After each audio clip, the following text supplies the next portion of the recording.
Welcome two bank channel में गए। तो आप लोग कैसे उम्मीद करते हैं कि आप लोग ठीक ही होंगे। तो मैं आपके लिए न्यू भोजपुरी का डांस वीडियो लेके आया हूँ, क्योंकि इस टाइम बहुत ही वायरल सॉन्ग चल रहा है। तो अगर हमारे चैनल पर नए हैं तो सब्सक्राइब जरूर कीजिए, ताकि हर एक वीडियो सबसे पहले आपके यहाँ पहुँचे। तो चलिए बिना समय गवाते हुए वीडियो को स्टार्ट करें।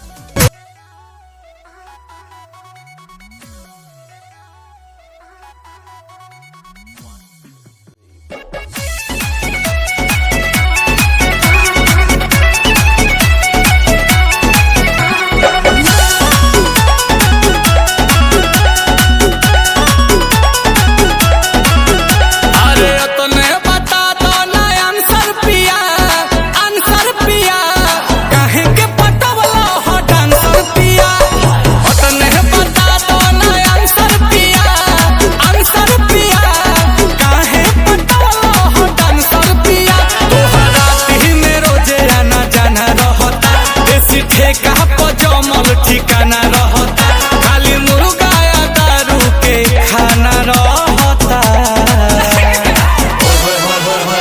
तो धौली हिली भर में कैंसर पिया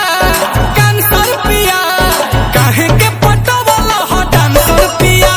तो तने बता तो तू आंसर पिया काहे के पटवला हो डांसर पिया। आखिर क्यों